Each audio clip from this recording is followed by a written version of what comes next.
തദാരേ കൃഷ്ണഭക്തായ തത്ഭക്തായ നമോ നമഃ.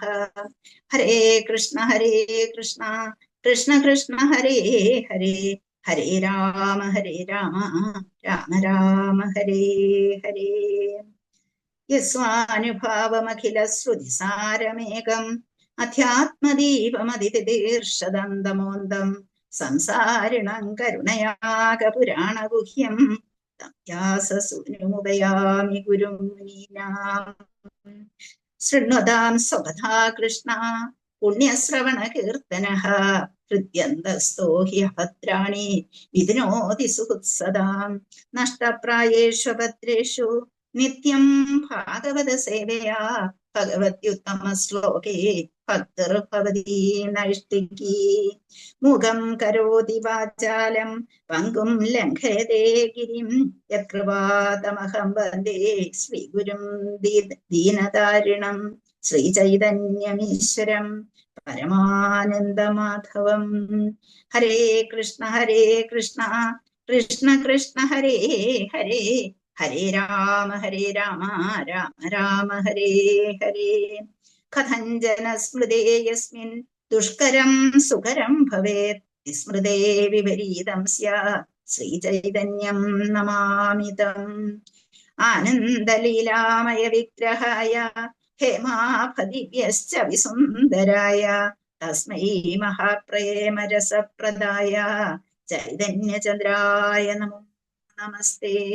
നമാമി ദേവം കരുണാനിധാനം തമാലവർണം സുഗിതാവതാരം അപാര സംസാര സമുദ്രസേതും ഭജാമഹേ ഭാഗവത സ്വരൂപം.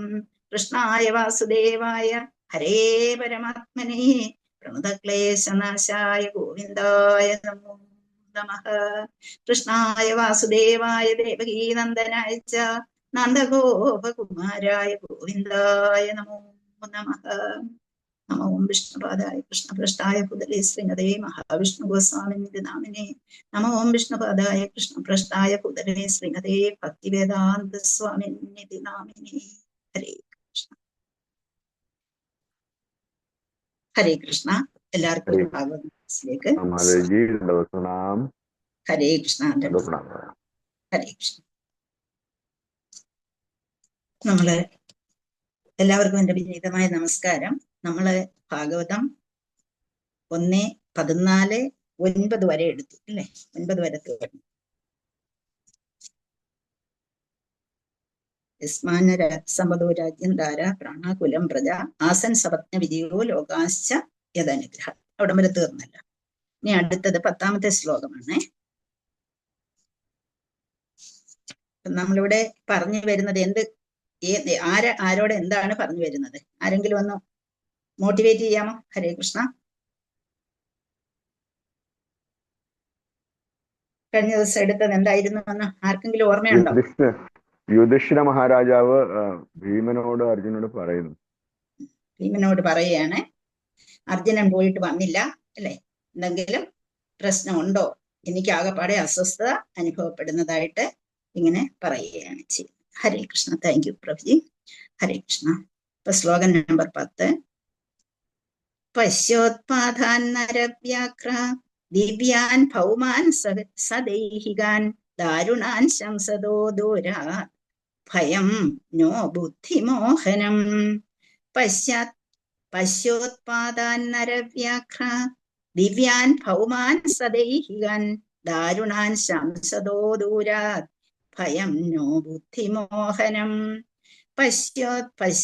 പശ്യോത്പാദാൻ നരവ്യാഘ്ര ദിവ്യാൻ ഭൗമാൻ സദൈഹികാൻ ദാരുണാൻ ശംസദോ ദൂരാത് ഭയം നോ ബുദ്ധിമോഹനം. ഹരേ കൃഷ്ണ. നമുക്ക് ശ്ലോകത്തിലെ വാക്കുകളൊന്ന് നോക്കാം. സാധാരണ നമ്മൾ അവിടെ പശ്യ എന്ന് പറഞ്ഞാൽ കണ്ടാലും എന്നുള്ള അർത്ഥമാണ്. അതിൻ്റെ കൂടെ ഉത്പാദാൻ വന്നതുകൊണ്ട് അവിടെ പശ്യോത്പാദാൻ, പശ്യ എന്ന വാക്കാണ് നമ്മൾ സാധാരണ കണ്ടിട്ടുള്ളത് അല്ലെ. അപ്പൊ അതിൻ്റെ കൂടെ ഉത്പാദാൻ ചേർത്തപ്പോ പശ്യോത്പാദാൻ. നരവ്യാഘ്ര, അപ്പം ഇതെല്ലാം സന്ധിയിൽ വരുന്നതാണ്, സംസ്കൃത സന്ധിയാണ്. ആ വരുമ്പം ഓ വരുമ്പോ ഊ വരുമ്പോ അങ്ങനെ തിരിക്കുന്നത്. പശ്യോത്പാദാൻ നരവ്യാഘ്ര ദിവ്യാൻ ഭൗമാൻ സഹ സ ദേഹികാൻ.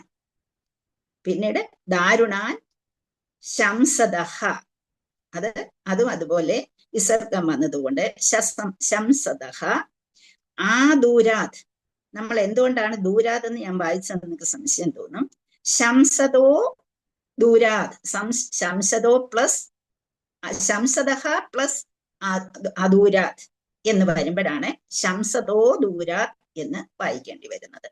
ശംസദോ ദൂരാത് ഭയം നഹ ബുദ്ധി ബുദ്ധിമോഹനം. ബുദ്ധിമോഹനം വേണമെങ്കിൽ അതിനെ പിരിക്കാം, അതിനെ പിരിച്ചില്ലെങ്കിലും കുഴപ്പമില്ല.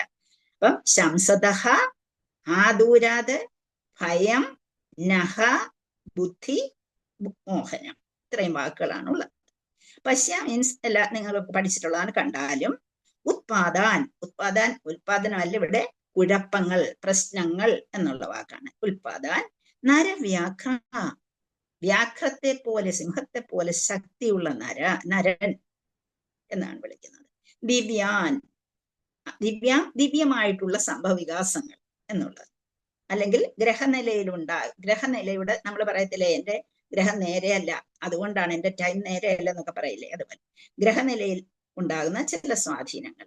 ഭൗമാൻ, ഭൂമിയിൽ ഉണ്ടാകുന്ന സംഭവവികാസങ്ങള്. സ ദേഹികാൻ, എന്റെ മനസ്സിലും ശരീരത്തിലും നേരിട്ട സംഭവങ്ങള്. ദാരുണാൻ, വളരെ ആപത്കരമായിട്ടുള്ളത്. ശംസദഹ സൂചിപ്പിക്കുന്നു. ആദൂരാത് സമീപഭാവിയിൽ. ഭയം തന്നെ. നഹ എപ്പോഴും നമ്മൾ പറയുന്ന വാക്കാണ് നമ്മുടെ ബുദ്ധി മോഹനം, മോഹിപ്പിക്കുന്ന, ബുദ്ധിയെ മോഹിപ്പിക്കുന്ന ബുദ്ധിമോഹനം. ഇത്രയും വാക്കുകളാണ് അവിടെ ഉള്ളത്. പശ്യോത്പാദാൻ നരവ്യാഘ്ര ദിവ്യാൻ ഭൗമാൻ സദേഹികാൻ ദാരുണാൻ ശംസദോ ദൂരാത് ഭയം നോ ബുദ്ധിമോഹനം. നമുക്കതിന്റെ വിവർത്തനത്തിലേക്ക് നടക്കാം. Translation and purpose by Shri Bhaktivedanta Swami Srila പ്രഭുപാദിക്ക് ജയ്.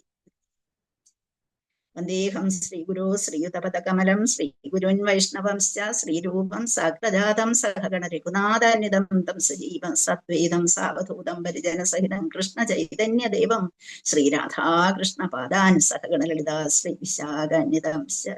ഹേ കൃഷ്ണ കരുണാസിന്ധോ ദീനബന്ധോ ജഗൽപദേ ഗോപേശ ഗോപികാകാന്ത രാധാകാന്ത നമസ്തേ. തപ്തകാഞ്ചന ഗൗരാംഗീ രാധേ വൃന്ദാവനീശ്വരി വൃഷഭാനുസുതേ ദേവീ പ്രണമാമി ഹരിപ്രിയേ. വാഞ്ചാകൽപതരൂപ്യശ്ച കൃപാ സിന്ധുഭ്യവ ച പതീതാനാം പാവനേഭ്യോ വൈഷ്ണവേഭ്യോ. എല്ലാ വൈഷ്ണവർക്കും എന്റെ പ്രണാമം. ഹരേ കൃഷ്ണ. നമ്മൾ അതിന്റെ വിവർത്തനം ഒന്ന് വായിക്കാം. ഹേ വ്യാഘ്രശക്തിയുള്ള മാനവ, കണ്ടാലും അത്യന്തം വിപത്കരമായ എത്രയധികം ദുരിതങ്ങളാണ് ദിവ്യശക്തിയുടെ സ്വാധീനത്താലും ലൗകിക പ്രത്യാഘാതങ്ങളാലും ശാരീരിക പീഡകളാലും സംഭവിച്ചുകൊണ്ടിരിക്കുന്നത്. അവയൊക്കെ നമ്മെ മതിവിഭ്രമത്തിലാക്കുന്ന സമീപഭാവിയിൽ സംഭവിക്കാൻ പോകുന്ന അത്യാപത്തിന്റെ ദുസ്സൂചനകളാണ്. ഹരേ കൃഷ്ണ. അപ്പോഴേ നമുക്ക് ശ്രീല പ്രഭുപാദര് വിവർത്തനം തന്നിരിക്കുന്നത് ഇങ്ങനെയാണ്. വ്യാഘ്രശക്തിയുള്ള മാനവ എന്നാണ് വിളിച്ചിരിക്കുന്നത് ഭീമസേനനെ. എന്തെല്ലാം ദുരിതങ്ങളാണ് സംഭവിച്ചുകൊണ്ടിരിക്കുന്നത്, അതിന് കാരണം എന്തൊക്കെയാണ് എന്ന് പറഞ്ഞിരിക്കുന്നു. അവിടെ ലൗകികമായിട്ടുള്ള പ്രത്യാഘാതങ്ങൾ കൊണ്ടാകാം, ശാരീരികമായ പീഡകളാലും അങ്ങനെ ഇതെല്ലാം സംഭവിച്ചുകൊണ്ടിരിക്കുന്നു. നമ്മെ അതൊക്കെ ഭ്രാന്തമായ അവസ്ഥയിലേക്ക് ആക്കുന്നു. ഇനിയും ഇതെല്ലാം എന്നെ സംബന്ധിച്ചിടത്തോളം ഇനിയും സംഭവിക്കാൻ പോകുന്ന എന്താണ് ഒരു സമീപ ഭാവിയിൽ ഉണ്ടാകാൻ പോകുന്ന എന്നോട് സൂചിപ്പിക്കുന്നത്. കാരണം ഇത് പറയാൻ കാരണം എന്താണ്, നേരത്തെ തന്നെ നമ്മുടെ നാരദ മുനി ശ്രേഷ്ഠൻ അദ്ദേഹത്തോട് ഇങ്ങനെ പല കാര്യങ്ങളും സൂചിപ്പിച്ചിരുന്നു. ശരിക്കും പറഞ്ഞിട്ടില്ല, ഒരു സൂചന നൽകിയിരുന്നു. ആ സൂചന കൊണ്ട് അദ്ദേഹത്തിന് ഒരു സംശയവും ഉണ്ട് എന്ന് നമ്മളെ കാണുന്നു. ഹരേ കൃഷ്ണ. ശ്ലോകം വായിച്ചിട്ട് നമുക്ക് ഭാവാർത്ഥത്തിലേക്ക് കടക്കാം. ഹരേ കൃഷ്ണ. ഹരേ കൃഷ്ണ. മാതാജി വായിക്കട്ടെ? അത് വായിച്ചോളൂ പ്രഭു. ഓം നമോ ഭഗവതേ വാസുദേവായ.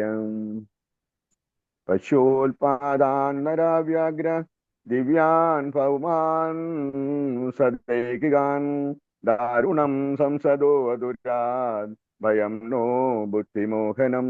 ഹരേ കൃഷ്ണ. ഹരേ കൃഷ്ണ. മാതാജി സാരും ഇല്ലേ? ആരുടെയും ശബ്ദമില്ല. ഹരേ കൃഷ്ണ. ഓം നമോ ഭഗവതേ വാസുദേവായ. പശ്യോത്പാദൻ നരവ്യാക്ര ദിവ്യാൻ ഭൗമാൻ സദൈഹികാൻ ദാരുണാൻ സംസദോ ദുരാസ്പയം നോ ബുദ്ധി മോഹനം. ഹരേ കൃഷ്ണ മാതാജി. ഹരേ കൃഷ്ണ. ബുദ്ധിമോഹനം. ഹരേ കൃഷ്ണ. ഹരേ കൃഷ്ണ. പശ്യോത്പാദനരവ്യാഘ്രാദിവ്യൻ പൗമാൻ സദൈഹികാൻ ദാരുണാൻ സംസദോ ദൂരദ്ഭയം നോ ബുദ്ധിമോഹനം. ഹരേ കൃഷ്ണ. സംസദോ ദൂരാത് ഭയം നോ ബുദ്ധിമോഹനം. ഹരേ കൃഷ്ണ. ഹരേ കൃഷ്ണ. ഓം നമോ ഭഗവതേ വാസുദേവായ. ഓം ശ്രീകൃഷ്ണ പരമാത്മനേ നമഃ. പശ്യോത്പാദാൻ നരവ്യാഘ്ര ദിവ്യാൻ ഭൗമാൻ സൈദേഹികാൻ ദാരുണാം ശംസദോ ദൂരാത് ഭയം നോ ബുദ്ധിമോഹനം. ഹരേ കൃഷ്ണ. ഇവിടെ അനിയനോട് പറയുകയാണ്, അദ്ദേഹത്തിനാകമാടെ മനസ്സിനൊരു സമാധാനമില്ല. അർജുനൻ പോയിട്ട് കാണുന്നുമില്ല. ആകപ്പാടെ ഒരു മനപ്രയാസം. അങ്ങനെ വന്നപ്പോൾ കാണുന്ന ലക്ഷണങ്ങളൊക്കെ വളരെ മോശമായിട്ടുള്ളതാണ്. അതുകൊണ്ട് അദ്ദേഹം അനിയനുമായിട്ട് സംസാരിക്കുകയാണ്. എന്തെല്ലാം വിപത്തുകളാണ് ഇവിടെ ഉണ്ടായിരിക്കുന്നത്. അപ്പം വിപത്തുകൾ ഏതെല്ലാം രീതിയിലാണ് വന്നിരിക്കുന്നത് എന്നുള്ളത് പറയുന്നു. ഗ്രഹനിലയിൽ ഉണ്ടാകുന്ന സ്വാധീനം പറഞ്ഞിട്ടുണ്ട്. ദിവ്യശക്തികളുടെ പ്രഭാവത്തെ കുറിച്ച് പറഞ്ഞിരിക്കുന്നു. ലൗകികമായ പ്രത്യാഘാതങ്ങൾ എന്തൊക്കെയാണ്? ശാരീരികവും മാനസികവുമായ ആയാസത്താൽ ഉണ്ടാകുന്ന വിവിധ ക്ലേശങ്ങൾ, അവയുടെ പ്രത്യാഘാതങ്ങളുടെ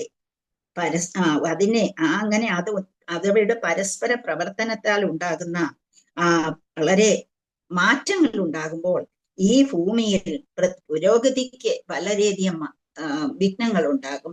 അങ്ങനെ ആ വിഘ്നങ്ങളാണോ, എന്തൊക്കെയാണ് ഇവിടെ സംഭവിക്കുന്നത്, എങ്ങനെയാണ് എന്നൊക്കെ ഇങ്ങനെ ചിന്തിച്ചുകൊണ്ട് ചോദിക്കുകയാണ്. ഗ്രഹനിലയിൽ ഉണ്ടാകുന്ന മാറ്റങ്ങൾ, ദിവ്യ നക്ഷത്രങ്ങളുടെ ദിവ്യ സ്വാധീനത്താൽ നമുക്കറിയാം, കാലാവസ്ഥ മാറുമ്പോൾ ഗ്രഹനിലയിൽ ഉണ്ടാകുന്ന മാറ്റത്തെ കുറിച്ച് നമ്മൾ കേട്ടിട്ടുണ്ട്. അങ്ങനെ എന്താണ് നമ്മൾ ഇപ്പൊ തന്നെ പറയാറുണ്ട്, എന്തൊരു ചൂടാണ്, ഭയങ്കര ചൂടാണ്, എന്താണ് ഇതുവരെയും ഇത്രയും അനുഭവപ്പെട്ടിട്ടില്ല, അല്ലെങ്കിൽ എന്താണ് ഈ മഴ മാറാതെ നിൽക്കുന്നത്, ഇങ്ങനെയൊക്കെ നമ്മൾ സംസാരിക്കാറുണ്ട് അല്ലേ.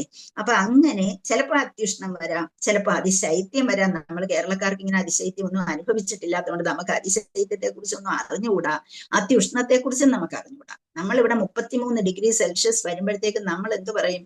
ഭയങ്കര ചൂട്, ഭയങ്കര സഹിക്കാൻ വയ്യ എന്ന് പറയും.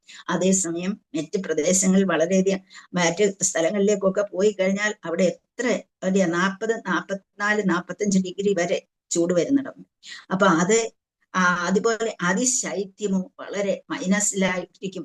അപ്പൊ അങ്ങനെ നിൽക്കുന്ന സ്ഥലങ്ങളെ അവരനുഭവിച്ചിട്ടുണ്ട്. പക്ഷെ നമുക്കതൊന്നും അനുഭവിച്ചിട്ടില്ലാത്തത് കൊണ്ട് നമ്മൾ ഇതൊക്കെ കാണുമ്പോൾ അത്യുഷ്ണവും അതിശൈത്യവും വെള്ളപ്പൊക്കവും വരൾച്ചയും ഒക്കെ അത്യാഹിതങ്ങൾ സംഭവിക്കുമ്പോൾ നമുക്ക് ചിലപ്പോൾ നമുക്ക് ആ കാലാവസ്ഥയെ അതിജീവിക്കാൻ കഴിയത്തില്ല.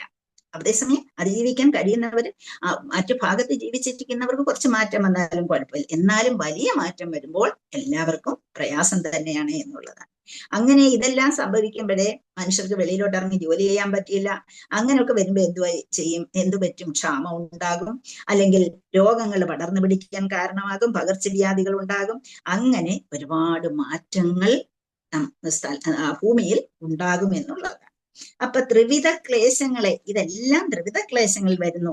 അങ്ങനെ ത്രിവിധ ക്ലേശങ്ങളെ പ്രതിരോധിക്കാൻ മനുഷ്യ സൃഷ്ടിത ആദി ഭൗതികമായ സ്ഥൂലശാസ്ത്രത്തിന് കഴിവില്ല എന്ന് ഇവിടെ പറഞ്ഞു. എന്തൊക്കെയാണ് ഈ ത്രിവിധ ക്ലേശങ്ങൾ? ആരെങ്കിലും ഒന്ന് പറഞ്ഞത്? ആദി ദൈവികം, ആദി ഭൗതികം, ആധ്യാത്മികം. അപ്പം ആദി ദൈവികം എന്ന് പറഞ്ഞാൽ എന്താണ്? നമ്മൾ പ്രകൃതിയിൽ നിന്നുണ്ടാകുന്ന ഒരു എക്സാമ്പിള്. അതിയായിട്ടുള്ള മഴ, ഭൂകമ്പം, അങ്ങനെയൊക്കെ ഉള്ളത്. ഭൂകമ്പം, വരൾച്ച, കൊടുങ്കാറ്റ്, ഇതെല്ലാം അതിനകത്ത് വരുന്നതാണ്. ആദി ഭൗതികമോ? ഭൗതികം ജീവജാലങ്ങളിൽ നിന്നുണ്ടാകുന്നു, മറ്റുള്ളവയിൽ നിന്നുണ്ടാകുന്നു. ആധ്യാത്മികമോ? സ്വയം നമ്മളിൽ നിന്ന് തന്നെ ഉണ്ടാകുന്ന ദുഃഖം. നമ്മൾ അപ്പൊ മറ്റു ജീവജാലങ്ങളിൽ നിന്ന് എന്തുണ്ടാകാം നമുക്ക്? മറ്റു മൃഗങ്ങൾ അറ്റാക്ക് ചെയ്യാൻ വരുന്നത് അങ്ങനെയല്ലേ? അല്ലാതെ തന്നെ നമുക്ക് ആരിൽ നിന്നും മറ്റുള്ളവരിൽ നിന്നൊക്കെ ഉണ്ടാകുന്ന, മനുഷ്യരിൽ നിന്നും വരാം, മൃഗങ്ങളിൽ നിന്നും വരാം, വെളിയിൽ നിന്ന് എന്ത് അനുഭവങ്ങൾ ഉണ്ടാകുന്നോ അതെല്ലാം വരാം. മറ്റേതോ മാനസികവും. പിന്നെ മാനസികമായ ഒരു ക്ലേശങ്ങൾക്ക് ഒരു എക്സാമ്പിൾ പറഞ്ഞു. നമ്മുടെ ചിന്തയിൽ നിന്ന് പിന്നീട് നമ്മുടെ ആഗ്രഹങ്ങൾ സാധിക്കാതെ വരുമ്പോഴുള്ള ദുഃഖം. അതല്ലേ മാതാജി? നമ്മുടെ പ്രവർത്തികളിൽ വരാം. സാധിക്കാതെ വരുമ്പോൾ ഉണ്ട് മനസ്സിന് വരുന്ന മാറ്റം. ചിലപ്പോൾ മാനസികമായ പീഡനങ്ങൾ പോലും ഉണ്ടാകാം, മാനസികമായിട്ട് വരും. പിന്നെ ശാരീരികമോ? രോഗങ്ങൾ വരുമ്പോഴുണ്ടാകും ദുഃഖം. പല രോഗങ്ങൾക്കും കാരണമാകാം. ഒരു പ്രഭു അത് മൂന്നും കൂടെ പറയാൻ തുടങ്ങിയതാണ്. പ്രഭു ഒന്ന് പറഞ്ഞാട്ട്. മാധവി പറഞ്ഞു തന്നെ. നമുക്ക് ഒരു നിയന്ത്രണമില്ലാതെ, അതായത് നമുക്കൊരു നിയന്ത്രണമില്ലാത്ത മേഖലകളിൽ നിന്ന്, പ്രപഞ്ച ശക്തികളിൽ നിന്നും ഉണ്ടാകുന്നു. ഒന്നാമത് പറഞ്ഞത്. രണ്ടാമത് ചുറ്റുപാടുകളിൽ നിന്നുണ്ടാകുന്നു. മൂന്നാമത് ആത്മീയ മാനസിക പ്രയാസങ്ങൾ. അപ്പൊ ഇങ്ങനെ 3 രീതിയിൽ നമ്മളെ ഇത് ബാധിക്കാൻ നമുക്ക് കഴിയും. അപ്പൊ ചിലപ്പോൾ നമുക്ക് അസുഖങ്ങൾക്ക് കാരണമായി തീരും. മനോനിയന്ത്രണം ഇല്ലാതെ വരുന്നതിന് കാരണമായി തീരും. അസുഖങ്ങൾ നമ്മളെ ബാധിക്കും. അങ്ങനെ പല ത്രിവിധക്ലേശങ്ങൾ വഴി നമുക്ക് ഒരുപാട് പ്രശ്നങ്ങൾ ഉണ്ടാകുന്നു. അങ്ങനെ പ്രശ്നങ്ങൾ ഉണ്ടാകുന്നത് ചിലപ്പോൾ ഒരു ഭഗവാന്റെ അസ്തിത്വം നിഷേധിക്കുന്ന നാസ്തികരായ അസുരന്മാർ ഈ എല്ലാവിധ ത്രിവിധക്ലേശങ്ങളെയും അതിജീവിക്കാൻ തക്കതായ പദ്ധതികളൊക്കെ ആസൂത്രണം ചെയ്യുന്നുണ്ട്. എന്ന് വെച്ചാൽ ഇതിൽ നിന്നെല്ലാം രക്ഷപ്പെടാനായിട്ട് പല ഗവൺമെന്റും അതുപോലെ സയന്റിസ്റ്റും ഒക്കെ പല കണ്ടുപിടുത്തങ്ങളും ഒക്കെ കണ്ടുപിടിക്കുന്നുണ്ട്. എന്നാൽ പലപ്പോഴും അത് വിജയത്തിലേക്ക് എത്തുന്നില്ല എന്നുള്ളതാണ് പറയുന്നത്. അപ്പൊ ഓരോ തവണയും പല നമ്മൾ ശ്രീലപ്രഭാതിൽ പറഞ്ഞേക്കുന്നത് ഒരുപാട് ശ്രമിക്കുന്നുണ്ട് ഭൗതികമായിട്ടുള്ള ഉയർച്ചയ്ക്ക് വേണ്ടി. ഈ ആധ്യാത്മികത അഥവാ ആത്മീയതയൊക്കെ മറന്നിട്ട് ഭൗതികതയ്ക്ക് ഉയർച്ചയ്ക്ക് വേണ്ടി ശ്രമിക്കാറുണ്ട്. പക്ഷേ പലപ്പോഴും അവർ പരാജയപ്പെടുകയാണ് ചെയ്യുന്നത്. എന്തുകൊണ്ടാണ്? കാരണം എന്താണ്? ഭഗവാന്റെ ശക്തിയാണ് ഭൗതിക ശക്തിയും. ഭഗവാന്റെ ശക്തി തന്നെയാണ് അവിടെ നിൽക്കുന്നത്. അപ്പം ഭഗവാൻ ഭഗവത്ഗീതയിൽ പറയുന്നുണ്ട്, ദേവീഹി ഏഷാ ഗുണമയി മമമായ ദുരത്യയ മാമേവയെ പ്രപദ്യന്തേ മായാമേതാം തരന്തിതേ എന്ന് പറയുന്നുണ്ട്, അല്ലെ? 3 പ്രകൃതി ഗുണങ്ങൾ അടങ്ങിയ എന്റെ ദിവ്യമായ ആ ഒരു പ്രകൃതിയെ ജയിക്കാൻ ആർക്കും എളുപ്പമല്ല. അങ്ങനെ സ്വയം എനിക്ക് സമർപ്പിച്ചാൽ, ഭഗവാൻ സമർപ്പിക്കുന്നവർക്ക് അത് സ്വാധീനിക്കാൻ കഴിയുകയും ചെയ്യും. അങ്ങനെ ഭൗതിക ശക്തിയുടെ സമ്പർക്കത്താൽ അതിന്റെ ആ ഒരു ഭാവം മാറ്റണമെന്ന് നമ്മളങ്ങ് ഭൗതിക ശക്തിയെ മാറ്റിമറിക്കാൻ നമ്മൾ ശ്രമിച്ചുകൊണ്ടിരിക്കുകയാണ്. പക്ഷെ അത് മാറ്റിമറിക്കാൻ നമുക്ക് കഴിയില്ല എന്നുള്ളതാണ്. അപ്പം ഭഗവാൻ പറയുന്നത് എന്താണ്? ഭൗതിക ശക്തിയും ആത്മീയ ശക്തിയും ഭഗവാന്റെ അംശം തന്നെയാണ്. മമമായ, എന്റെയാണ് മായ എന്നാണ് പറയുന്നത്. അപ്പം ഏത് ശക്തി ആയാലും ശരി, അന്തരംഗ ശക്തി ആയാലും ബഹിരംഗ ശക്തി ആയാലും തടസ്ഥ ശക്തി ആയാലും ഇത് 3 എന്റേതാണ് എന്ന് ഭഗവാൻ സമ്മതിക്കുകയാണ് ഇവിടെ ചെയ്യുന്നത്. അപ്പൊ ഭൗതിക പ്രകൃതിയുടെ ആത്മീയ പ്രകൃതിയും ശാശ്വതമാണ് എന്ന് നമ്മൾ മനസ്സിലാക്കണം. അപ്പൊ അങ്ങനെ വരുമ്പോഴേ ഭൗതിക ശക്തിയുടെ ആ ഒരു അംശങ്ങളാണ് നമ്മളെല്ലാവരും എന്നും നമ്മൾ അറിയണം. അപ്പം ആ ബഹിരംഗ ശക്തിയുടെ അംശങ്ങളായിട്ട് നമ്മളുണ്ട് ഇവിടെ. അപ്പൊ പ്രകൃതിയാണ് ബഹിരംഗ ശക്തിയുടെ എക്സാമ്പിൾ ആയിട്ട് നമ്മൾ പറയുന്നത്. അപ്പൊ ആ പ്രകൃതിയിലാണ് നമ്മൾ ജീവിക്കുന്നത് എന്ന് നമ്മൾ മറക്കരുതേ. അപ്പം ആ പ്രകൃതിക്ക് എന്തുണ്ട്? ഒരു ഭഗവത് ദിവ്യത്വമുണ്ട്. അതുപോലെ നമ്മൾ തടസ്ഥ ശക്തിയിൽ നിന്ന് വന്ന നമ്മൾക്കുമുണ്ട് ദിവ്യത്വം. പക്ഷെ പലപ്പോഴും നമ്മൾ നമ്മുടെ ദിവ്യത്വത്തെ അങ്ങ് മറന്നു പോകുന്നു എന്നുള്ളതാണ്. ഇപ്പൊ ഭൗതികതയുടെ സ്വാധീനത്താൽ നമ്മൾ ജീവാത്മാക്കൾ ജീവാത്മാക്കൾ ഈ ഭൗതിക ശക്തിയുടെ സ്വാധീനത്താൽ ഉണ്ടാകുന്ന പല കാരണങ്ങളെയും, ഇതുപോലെ മാനസികവും ഭൗതികവും ആധ്യാത്മികമായിട്ട് ഉണ്ടാകുന്ന പല കാരണങ്ങളെയും നമ്മളെ മാറ്റാനായിട്ട് അതിനെ വെല്ലുവിളിക്കുകയും അതിനുവേണ്ടി അതിനെ മാറ്റാൻ ശ്രമിക്കുകയും ചെയ്യുന്നുണ്ട്. അപ്പം നമ്മൾ ഉത്കൃഷ്ട ശക്തിയാണ് ആരെ? തടസ്ഥ ശക്തി. നമ്മൾ ഇവിടെ നിന്നാണ് വന്നിരിക്കുന്നത്? തടസ്ഥ ശക്തിയിൽ നിന്നാണ് നമ്മൾ വന്നിരിക്കുന്നത്. ഭഗവാന്റെ അന്തരംഗ ശക്തി ഉണ്ടെന്ന് നമ്മൾ നേരത്തെ പഠിച്ചു, ബഹിരംഗ ശക്തി ഉണ്ടെന്ന് പറഞ്ഞു, അതുപോലെ തടസ്ഥ ശക്തിയുണ്ട്. നമ്മൾ എന്ന് പറയുന്ന ഈ തടസ്ഥ ശക്തി പലപ്പോഴും നമ്മൾ അത് യഥാർത്ഥത്തിൽ ഉത്കൃഷ്ട ശക്തി തന്നെയാണ് എങ്കിലും നമ്മൾ ഒരുപാട് കാലമായിട്ട് ഈ ഭൗതികതയുമായി ഉണ്ടായ നിത്യസമ്പർക്കം കൊണ്ട് നമ്മൾ അതിനെ നമ്മുടെ ആ ഉത്കൃഷ്ട ഭാവത്തെ അങ്ങ് മറന്നു പോകുന്നു. ഞാൻ ആരാണ് എന്ന് മനസ്സിലാക്കാൻ, ഞാൻ ആത്മാവാണ് എന്ന് പറയാൻ, അല്ലെങ്കിൽ ഞാൻ ഇതിൽ നിന്നല്ല ഇതിന്റെ ഒന്നും സ്വാധീനത്തിൽ പെടേണ്ട ഒരു വ്യക്തിയല്ല, ഞാൻ ഭഗവാന്റെ അംശമാണ്. ഇല്ലേ? വലിയ ആളിക്കത്തിക്കൊണ്ടിരിക്കുന്ന തീയിൽ നിന്ന് ഒരു തീപ്പൊരി തെറിച്ച് വീണതുപോലെ നമ്മുടെ ആഗ്രഹം അനുസരിച്ച് നമ്മൾ എന്ത് ചെയ്തു? നമുക്കൊരാഗ്രഹം ഉണ്ടായി നമുക്ക് ഇവിടെ വന്ന് സൂഹിക്കണമെന്ന്. അപ്പൊ ഭഗവാൻ അതിനൊരു അവസരം ഉണ്ടാക്കി തന്നതാണ്. നമ്മൾ ആ തീപ്പൊരിയിൽ നിന്ന് തീയിൽ നിന്ന് തെറിച്ച് വീണ തീപ്പൊരിയാണ് നമ്മൾ എന്നുള്ളത് പോലെ നമ്മളും ആ ഉത്കൃഷ്ട ശക്തി തന്നെയാണ്. ഭഗവാന്റെ ശക്തി നമ്മളിൽ ഉണ്ട്. ചൈതന്യ മഹാപ്രഭു അത് പറഞ്ഞിട്ടുണ്ട് അല്ലെ? അപ്പൊ അങ്ങനെ നമ്മൾ എന്ത് ചെയ്യുന്നു? കാലാകാലങ്ങളായി ഇവിടെ വന്നിട്ട് എത്രയോ കാലമായിട്ടാണ് ശ്രീലപ്രഭു അതിലൊരു പർപ്പോട്ടി പറയുന്നുണ്ട്, നിങ്ങളെ ബ്രഹ്മസ്ഥാനം തന്നിട്ടാണ്, ബ്രഹ്മാവിന്റെ സ്ഥാനം തന്നാണ് ഇങ്ങോട്ട് വിട്ടത്. പക്ഷെ ഇവിടെ വന്നപ്പോഴത്തേക്ക് അവിടെ നിന്നപ്പോഴത്തേക്ക് എന്ത് ചെയ്തു? അതെല്ലാം അങ്ങ് മറന്നിട്ട് നിങ്ങൾക്ക് ജീവിക്കണം. എങ്ങനെ ഓരോ ജീവൻ ഇങ്ങനെ വന്നുകൊണ്ടേയിരുന്നു. കാരണം എന്താ? ഓരോന്ന് കഴിയുമ്പോൾ ഓരോന്നിലേക്ക് നമ്മൾ ഇങ്ങനെ മാറിക്കൊണ്ടേയിരുന്നു. നമുക്ക് ഇവിടെ നിന്ന് പോകാൻ യാതൊരു ഇഷ്ടവുമില്ല താനും. ഇന്ദ്രനെ ഇങ്ങോട്ട് പറഞ്ഞയച്ചതുപോലെ അല്ലെ? ഇന്ദ്രന് തിരിച്ചു പോകാൻ പറഞ്ഞപ്പം ഇന്ദ്രനോട് പറഞ്ഞിട്ട് ഇന്ദ്രൻ പോകാൻ തയ്യാറായില്ലല്ലോ. അതുപോലെ ഇവിടെയും എന്ത് പറ്റി? നമ്മൾ ഇങ്ങനെ ഇവിടെ വന്നു, നമ്മൾ ഇതിൽപ്പെട്ടിങ്ങനെ കിടക്കാനാണ് നമുക്ക് ഇഷ്ടം. നമുക്ക് തിരിച്ചു പോവാൻ ഇഷ്ടമേ അല്ല. നമ്മൾ ഉപാധിബദ്ധനായ ഒരു ജീവാത്മാവ്. അപ്പൊ അങ്ങനെ നമ്മളെ ഇവിടെ നിത്യബദ്ധൻ എന്ന് പറയുന്നു. അപ്പൊ രണ്ടു തരം ആൾക്കാരുണ്ട്. ഇങ്ങനെ ആൾക്കാരാണ് നിത്യമുക്തരുമുണ്ട്, നിത്യബദ്ധരുമുണ്ട്. അപ്പൊ നമ്മൾ ഇവിടെ നിത്യബദ്ധരാണോ എന്ന് ചോദിച്ചാൽ ആ വാക്കൊന്ന് ആലോചിച്ച് നോക്കൂ. യഥാർത്ഥത്തിൽ നമ്മൾ നിത്യബദ്ധരെന്ന് പറയുന്നു എങ്കിലും നമുക്ക് ഈ ആ ബദ്ധ ഭാവത്തെ മാറ്റാൻ നമുക്ക് കഴിയുന്നുണ്ട്. നമ്മൾ നിത്യബദ്ധരാണ്. ഇപ്പോഴേ കോടാനുകോടി വർഷങ്ങളായിട്ട് നമ്മൾ ഇവിടെ കിടന്ന് നിത്യബദ്ധരായിട്ട് ഇങ്ങനെ കളിച്ചുകൊണ്ടിരിക്കുകയാണ്. എന്തെല്ലാമായിട്ട് ഉറുമ്പുകൊട്ട് ഉള്ള ജീവാത്മാക്കളായിട്ട് നമ്മൾ ജനിച്ച് നമ്മൾ ഇങ്ങനെ എന്ന് ജനിച്ചു, എന്ന് വന്നു, എന്ന് പോയി, ഇതൊന്നും നമുക്ക് പറയാൻ കഴിയില്ല. അങ്ങനെ ഇവിടെ കിടന്ന് കളിച്ചുകൊണ്ടിരിക്കുകയാണ്. ആ നിത്യബദ്ധത്വം നമ്മൾ വിചാരിച്ചാൽ മാറ്റാൻ കഴിയും എന്നുള്ളതാണ്. അതുപോലെ അധമശക്തി ആണെങ്കിൽ പോലും പിന്നെ ആ ഒരു ആദിമശക്തിയായിരിക്കുന്ന ഭൗതിക ശക്തിയുടെ പിടിയിൽപ്പെട്ട് നമ്മൾ ഉയരുകയാണ് ചെയ്യുന്നത്. അതിൽ നിന്ന് വിട്ടുപോകാൻ നമുക്ക് പ്രയാസമാണ്. പക്ഷേ എങ്ങനെ വിട്ടുപോകാം? എങ്ങനെയാണ് അതിന് കാരണം? എങ്ങനെ നമുക്ക് വിട്ടുപോകാൻ പറ്റും? ആരെങ്കിലും ഒന്ന് പറയും. ഹരേ കൃഷ്ണ.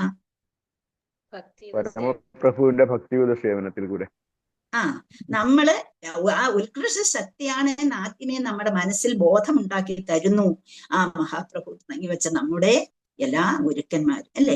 നമുക്ക് നമ്മൾ ആരാണ് എന്നുള്ള ബോധം നമുക്ക് ഉണ്ടാക്കി തരുന്നു.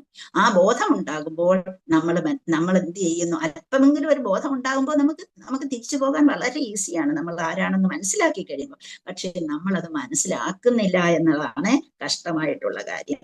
അപ്പൊ ശാശ്വതമായ സൃഷ്ടി, അങ്ങനെ ആ ഒരു ഇവിടെ നമുക്ക് ഒരു ശാശ്വതവും അല്ല എന്ന് നമ്മൾ മനസ്സിലാക്കും. നമ്മൾ ശാശ്വതമായ സൃഷ്ടി എന്ന് ചിന്തിക്കുമ്പോഴും ഇവിടെ ഒന്നും ശാശ്വതമല്ല, എപ്പോഴും മാറി മറിഞ്ഞുകൊണ്ടിരിക്കുന്നതാണ് നമ്മുടെ ഓരോന്നും. അപ്പം ഈ പ്രപഞ്ച സൃഷ്ടിയിൽ ബദ്ധാത്മാക്കളുമുണ്ട്, മുക്താത്മാക്കളുമുണ്ട്. മുക്താത്മാക്കൾ എന്തിനാ ഇവിടെ ജീവിക്കുന്നത്? അവരുടെ ഉദ്ദേശം എന്താ? ഇവിടെ മുക്താത്മാക്കൾ ജീവിക്കുന്നത് എന്തിനാണ്? ബദ്ധാത്മാക്കളെ ഉന്നതിയിലേക്ക് കൊണ്ടുവരാൻ. യെസ്, ഹരേ കൃഷ്ണ പ്രഭു. അപ്പം ബദ്ധനായ ജീവാത്മാക്കളെ ഉയർത്തിക്കൊണ്ട് അവരുടെ വ്യാമോഹങ്ങളിൽ നിന്ന് അവരെ മാറ്റിയെടുത്തിട്ട് അപ്പം കെട്ടുപിടഞ്ഞു കിടക്കുകയാണ് നമ്മുടെ മനസ്സ്. നമുക്കാണെങ്കിൽ അതുപോലെ ഇതുപോലെ എന്തെല്ലാം കിട്ടിയാലും നമുക്ക് തൃപ്തി വരികയേയില്ല. ഓരോന്ന് ആഗ്രഹിച്ചുകൊണ്ടേയിരിക്കും. അപ്പൊ ആഗ്രഹിച്ചുകൊണ്ടിരിക്കുന്ന കൂട്ടത്തിലായിരിക്കും നമ്മൾ ചിലപ്പം നമ്മുടെ ജീവൻ വെടിയുന്നത്. അപ്പൊ ആ സമയത്തും പിന്നെയും ജീവിച്ചുകൊണ്ടിരിക്കും. അപ്പൊ എവിടെ ഓരോ ബ്രഹ്മാണ്ടത്തിലും എന്നൊക്കെ എവിടൊക്കെ ജനിച്ചു, എങ്ങനെ ജനിച്ചു, ഇതൊന്നും നമുക്ക് അറിഞ്ഞുകൂടാ. അപ്പൊ വ്യാമോഹ പാശങ്ങളാൽ കെട്ടി വരിഞ്ഞിട്ടിരിക്കുകയാണ് നമ്മളെ. അങ്ങനെ ആ ഒരു ഭൗതിക ഗുണം നമ്മളിൽ ഉറച്ചുപോയി. അതുകൊണ്ടാണ് നമുക്ക് തിരിച്ചു പോകാൻ കഴിയാതെ വരുന്നത്. അതിനുള്ള മാർഗങ്ങൾ നമ്മൾ തന്നെ മനസ്സിലാക്കാൻ നമുക്ക് ഗുരുക്കന്മാർ ഒരുപാട് അവസരങ്ങൾ തരുന്നുണ്ട്. ആ തന്നിരിക്കുന്ന അവസരങ്ങളെ നമ്മൾ അല്പമെങ്കിലും ഉപയോഗിച്ചുകൊണ്ട് നമ്മൾ ആരാണെന്ന് ആദ്യം മനസ്സിലാക്കുക. അങ്ങനെ നമ്മളെ പറയുന്നു. അപ്പൊ ഭൗതിക ഗുണമെന്നാണ് പറയുന്നത്. ഗുണം എന്ന വാക്കിന് കയർ എന്നും അർത്ഥമുണ്ട്, അല്ലെ? അപ്പൊ ആ കയർ കൊണ്ട് കെട്ടി വലിഞ്ഞിട്ടിരിക്കുകയാണ്. അപ്പം ഒരു ബദ്ധനായുള്ള ആൾക്ക് ഒരു ബദ്ധനെ സഹായിക്കാൻ പറ്റും. കെട്ടിയിട്ടിരിക്കുന്ന ആൾ അങ്ങോട്ടും ഇങ്ങോട്ടും പിന്നെ എന്ത് പറയുള്ളൂ? നമ്മളിപ്പം രണ്ട് ബദ്ധാത്മാക്കൾ, രണ്ട് കൂട്ടർ, നമ്മൾ അടുത്ത വീട്ടുകാരാണ്. അപ്പൊ സംസാരിക്കപ്പെടാം നമ്മുടെ വീട്ടിലെ കാര്യങ്ങള്, അല്ലെങ്കിൽ ഇന്നത്തെ വിലയെക്കുറിച്ച്, അല്ലെങ്കിൽ സ്വർണത്തിന്റെ വിലയെക്കുറിച്ച്, അല്ലെങ്കിൽ ജലത്തിന്റെ കാര്യം, അങ്ങനെ ഭൂമിയുടെ കാര്യം, കാർ വാങ്ങിക്കുന്ന കാര്യം, ഇങ്ങനൊക്കെ സംസാരിക്കും, അല്ലെ? അപ്പൊ അങ്ങനെ അവര് ബദ്ധന്മാരാണ് രണ്ടു കൂട്ടരുമെങ്കിൽ ഒരിക്കലും അവർക്ക് പരസ്പരം സഹായിക്കുക ഇവിടെ സാധനം വാങ്ങിക്കാനോ പൈസ ഇല്ലാതെ വന്നാലും ഒക്കെ സഹായിക്കാം. പക്ഷെ തിരിച്ചു പോകാൻ നമുക്ക് കഴിയില്ല. അപ്പൊ നമ്മൾ എന്താണ് ചെയ്യേണ്ടത്? ഒരു രക്ഷകൻ നമുക്ക് എത്തണം. അങ്ങനെ ആ രക്ഷകൻ നമ്മളെ സംബന്ധിച്ച് ഇപ്പോ ഒരു രക്ഷകൻ നമുക്കുണ്ട്, അല്ലെ? അപ്പൊ ഒന്നിൽ കൃഷ്ണന്റെ പ്രതിനിധിയോ വന്നിട്ട് മാത്രമേ ഒരു ബദ്ധനെ സഹായിക്കാൻ കഴിയുള്ളൂ. അപ്പൊ നമ്മൾ അങ്ങനെ സഹായിക്കുമ്പോൾ ഭക്തിപൂർവമായ ഒരു സേവനം നമ്മൾ ചെയ്യേണ്ടിയിരിക്കുന്നു. ആ ഒരു ബോധം നമുക്കുണ്ടാകണം, ആ സേവനം നമ്മളിൽ ഉണ്ടാകണം. ബദ്ധജീവാത്മാവിന് മുക്തി നൽകാൻ ഭഗവാന് കഴിയും എന്നുള്ള ഉറപ്പും നമ്മുടെ മനസ്സിൽ ഉണ്ടാകണം.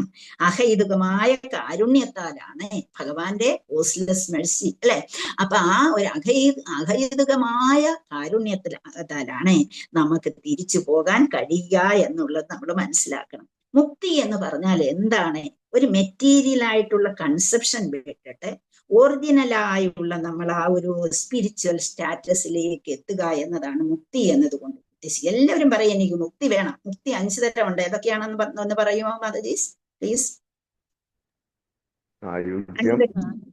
സായുജ്യം, സാലോക്യം, സാമീപ്യം, സാരൂപം, സാഷ്ടി. ഹരേ കൃഷ്ണ. അപ്പൊ ഇതിലെ നമ്മള് ആ സായുജ്യം എന്ന് പറയുന്നത് നമ്മൾ എന്ത് പറയുന്നു? നമുക്ക് സായുജ്യമേ വേണ്ട എന്ന രീതിയിലാണ് നമ്മളല്ലേ ഭക്തന്മാര്. അപ്പൊ നമ്മളൊക്കെ ഭക്തരാകാൻ ശ്രമിക്കുന്നതേ ഉള്ളൂ. നമ്മൾ ആരും ശരിക്കുള്ള ഭക്തിയിലേക്ക് എത്തിയിട്ടില്ല. എത്തണം. നമ്മുടെ ജീവിതത്തിൽ എത്താൻ കഴിഞ്ഞാൽ ഭഗവാന്റെ കൃപ എന്ന് പറയും. അപ്പൊ അങ്ങനെ ആ ഒരു സായുജ്യത്തിന് പ്രാധാന്യം കൊടുക്കുന്നില്ല. ബാക്കി 4 കാര്യങ്ങൾ നമ്മൾ ആഗ്രഹിക്കുന്ന ഏതെങ്കിലും ഓരോരുത്തർക്കും ഓരോ രീതിയിലുള്ള ആഗ്രഹമായിരിക്കും എന്ന് മാത്രമേ ഉള്ളൂ. പക്ഷെ സാധാരണ ഗതിയിൽ നമ്മൾ ആഗ്രഹിക്കുന്നത് എന്താണ്? ഇതിനെക്കുറിച്ച് വല്ലതും നമ്മൾ ചിന്തിക്കാറുണ്ടോ?